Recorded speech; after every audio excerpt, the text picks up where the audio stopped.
Curse you, late merger, Davies. To be fair, though, Alan is a part-time ambulance driver. Do you know, rather brilliant, in America and some states, they have, when two lanes have to merge like that, they go, like a zip, exclamation mark, because that's... Oh, you merge. One. It's rather brilliant, that, isn't it? I hate the late mergers in the bar queue. That's worse. When you're six deep at a bar and they just get on the edge. Oh, I hate the bar. Especially you're at the bar and there's someone at the back who taps the bloke next to you and says, get us a couple of pints, really, mate.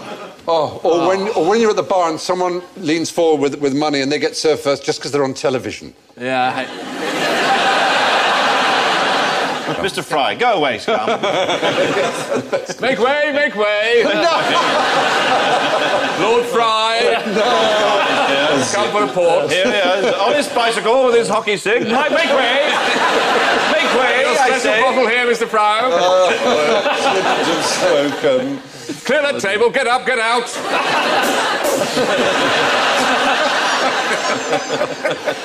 Can anyone here sing the Lord's Prayer in Latin? No? Well, out, all of you. Throw that man on the fire. Pater noster quiescing caelis sanctificator nomen tuum ad venia... No, anyway, it just so happens I do know. There you go, I see. Don't know why. But queue jumping. It is despicable, and you would think most people reacted very badly if someone were to walk in and just simply barge in front of a queue. But do you know the name? You're probably familiar with the experiments done by a behavioural psychologist in which members of the public were given white coats and asked to inflict pain. Stanley Milgram is the one best known for it. He asked people to do things that were against what they considered to be right, and yet, because they were told to do it... And the person doing it had apparent authority, had a white coat. But the less well-known experiments he did were in queues, and he would... or lines, as he would say, as an American. 129 different times he tried in betting shops, railway stations, elsewhere. Betting shops, you'd think, were people who would not be afraid to show their opinion if someone barged in. And what the experimenters had to do was, one, enter the queue between the third and fourth person in line, say in a neutral tone, excuse me, I'd like to get in here, step into the queue, face forward, and only leave the queue when someone admonished them or after 1 minute, whichever was sooner. And on only 10% of occasions was the queue jumper forced to leave the line because they were admonished. And in only 50% did anyone so much as tut. It's extraordinary, isn't it? Where was this, though? This was in America. In America? Not in Tunbridge. No. Not in Tunbridge. No. Not in Peckham. No. Very, very high tap ratio. I'll tell you what annoyed me. Yeah. If it's 5 items or fewer, then it's 5 items or fewer. Don't come in with 6. Yeah. Stand in front of me. Yeah, but that's confusing. Do you count them in the bag? Do you look in their Yeah, basket? you bet I do, yeah. And then say absolutely nothing about it. Yes. But what if it's 3 for 2? That's 3. I'll give you one of those items off. So you'll give me 2? I'll give you 2 for 3? those 3. But if there's not a special offer on, and I'm checking... You're Scottish. I know you're checking for those special offers. Oh, careful. That was low. Go on, take him. That was low. Yeah, Get your exactly. sonic thing out. What, hedgehog? In the First World War... Is that it? I don't remember it being a biro from W.H. It's not working. It's not working, hell! In the First World War, they toured a tank around Britain. You've knocked all his hair off.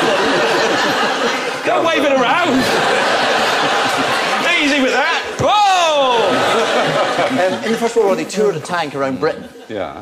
And it went to all the major city centres in the country, and people were encouraged to raise money for the war, to chuck any spare change they had into the tank. Yeah. Oh. Where did they get most money? Glasgow! Oh! Yeah, because they thought it was a big fruit machine.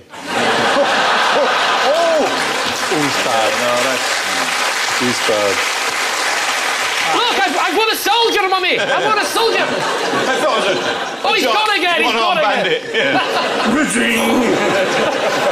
I can't do this! I can't do it! You'll win a prize! I can do it! There's a wee chain around it. Oh, dear, oh, Just like a dear. Scottish accent, by the way. Well, there we are. Well, Anyway. that's a Scottish Yes, it was. So the fact is we're more tolerant of queue jumpers than they deserve, it seems. Now, until 2008, it was legal to smoke what I'm talking about in Dutch coffee shops, but now they've changed the law. So what is it? Yes. Tobacco. He's clever. He's right. We thought you might say cannabis, but you're too smart. No, they don't mind you smoking that. They encourage it. Yeah. I went to Amsterdam when I was 19 years old, and I don't do drugs, and I'd never done drugs. And I sat in this cafe, and everyone was smoking. And genuinely, I said, no, I'm not going to touch that. I'll just have a piece of cake. And I ate this cake, and then someone said, you know what's in that? It's a hash brownie. But I thought that was the same way as you have, like, brandy and trifle or something. I thought it's not going to get you drunk. It's just a little jokey thing they say. So I had one. I said it's had no effect. I'll have another one. So I ate another one, and then 2 o'clock in the morning, I accused the taxi driver of trying to kill me. No, you're right. The point is, it leads to rather bizarre situations. If you mixed your cannabis with tobacco in a coffee shop, you would be fined. Well, that's what they used to sell. So you can only have pure... mix or... Not since July 2008. Now you have to smoke your cannabis as pure cannabis in grass or hashish form, I suppose. So you can't get passive smoking from pure... No, it's fantastically carcinogenic. It's much more carcinogenic than tobacco. Is it? Yeah. Oh, dear. It's 7 times more or something. Oh, shush, really? So here it is. Well... 3 joints, that's 20 fags. Oh, my goodness. But in the street, if you were to smoke... You could smoke tobacco in the street, but if you were to mix it with cannabis, you'd be breaking the law by doing that. Yeah, so it's a very complicated system. Whether to go indoors or out. But magic mushrooms. Magic mushrooms. Or a version of magic mushrooms, since you're talking about drugs. The fly agaric, which is that sort of... like the mushroom you get in a fairy tale. You'd see a little Toasty, elf like a big cheese sticking toasty. on it. It's sort of red with white spots on it. Yeah. The fly agaric in Siberia was eaten by the reindeer. And so the reindeer would eat this fly agaric and they'd bounce around. Off their face. And that is where they reckon the legend of flying reindeer came from. Oh, For your that's Christmas a edition of QI. Christmassy story. Thank you, David. The drug-addled reindeer of whole And Siberia. then, because it's highly toxic to humans, so they would collect the reindeer urine and drink it and get a secondary hit. Yeah. Oh, that's And then you could drink the wee of the man that drunk it. Just a mild sort of nice feeling. Yeah. Eventually, it would come down to a tiny little, just a cube, wouldn't it? And they would pop it in your drink, and it'd be like a little sort of Pro Plus.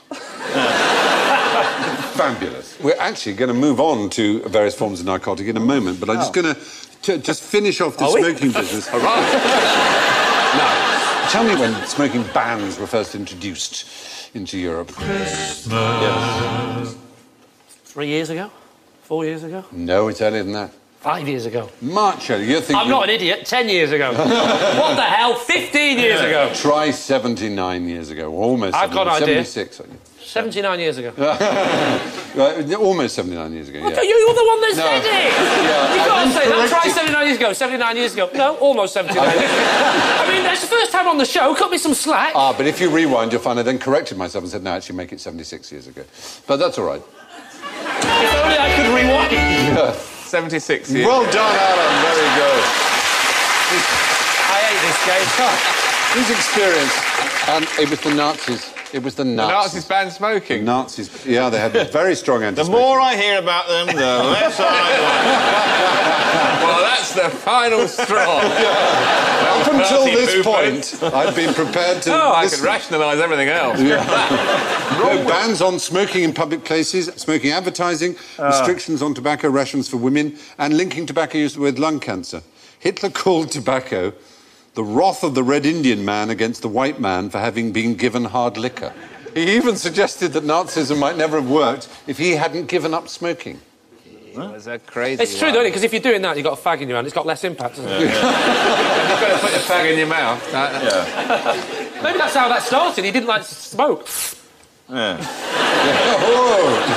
The first smoking ban we can find, 1640, Tsar Michael of Russia declared smoking a deadly sin. Smokers were flogged, had their lips slit. Ooh, that's strong. a one, isn't it? Whoa, your lips slit. Like when you lick an envelope. That's horrible. Oh, what about in Jackass when they did paper cuts between the toes? I was kneeling on my seat in the cinema facing the other way going, tell me when it stopped! Look at it.